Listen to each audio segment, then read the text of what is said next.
Bienvenue dans cette nouvelle semaine des entrepreneurs. Voici votre guidance professionnelle pour que vous puissiez avancer dans vos projets. On commence par les signes de l'eau, les cancers, les scorpions et les poissons. Chers amis entrepreneurs de signes de l'eau, cette semaine elle est sous le signe du guérisseur. Vous vous positionnez en guérisseur et vous êtes en plein processus de guérison. D'autre part, vous avez aussi acquis des nouveaux savoirs dernièrement et vous avez envie de les partager. Et c'est vraiment véritablement le moment afin que les processus de guérison se mettent en place au travers de votre savoir. Néanmoins, n'attendez pas quoi que ce soit en retour, parce que votre ego pourrait vous jouer des tours en voulant essayer de contrôler les ressources qui pourraient venir à vous, alors qu'en réalité, tout doit se faire dans l'intention juste de donner sans s'attendre de recevoir, dans l'équilibre parfait que doit être le partage. Et donc, moi je vous invite vraiment à poser votre regard sur ce que je partage, pour quelles raisons je le fais, afin d'être sûr que ce ne soit pas dans le but de faire de l'argent. On poursuit avec les signes de l'air, les Gémeaux, les Balances et les Verseaux. Cette semaine, chers amis entrepreneurs, eh bien vous êtes là parce que vous êtes là. Vous n'avez rien à prouver à qui que ce soit ou pour quoi que ce soit, vous êtes parfaitement au bon endroit et au bon moment. Et d'ailleurs, ce qui va vous aider aussi, c'est que vous êtes présent sur les réseaux de télécommunication, sur les réseaux sociaux. Vous êtes présent avec votre communauté et ça les aide vraiment beaucoup parce que vous permettez de diffuser votre lumière par ce média-là. Et c'est parfait. Par contre, ne cherchez pas à dire oui à tout le monde. Soyez attentif à vos limites, soyez attentif à ce qui est juste ou non pour vous, parce qu'à vouloir endosser énormément de rôles et de hautes responsabilités, vous allez forcément vous épuiser au bout d'un moment, alors que ce n'est pas le but.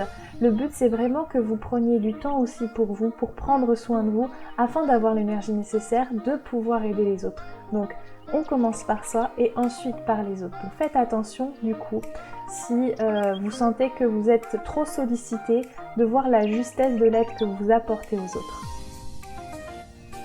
On continue avec les signes de la Terre, les Taureaux, les Vierges et les Capricornes. Cette semaine, votre semaine, elle est sous le signe du succès et de l'abondance. En effet, vous avez semé énormément de graines par le passé et cette semaine, c'est une semaine de récolte pour vous. Et ça vous met dans des énergies de rêve parce que vous avez envie de faire encore mieux, dans le sens à vous accomplir encore plus. Vous avez des projets qui sont en train de voir le jour dans votre tête et dans votre cœur. Et c'est magnifique et ce succès, cette abondance qui arrive vers vous cette semaine, c'est vraiment aussi pour vous encourager dans vos projets.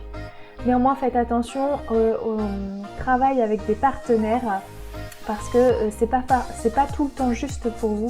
Donc soyez à l'écoute de ce que vous ressentez parce que effectivement vous pourriez attirer des personnes qui sont attirées par votre succès mais pas forcément par votre essence et qui ne sont pas tout à fait en adéquation avec vos valeurs. Donc soyez vraiment attentifs aux sollicitations extérieures qui vont vous être proposées afin d'aller dans la justesse de ce qui est bon pour vous et ce qui résonne en vous.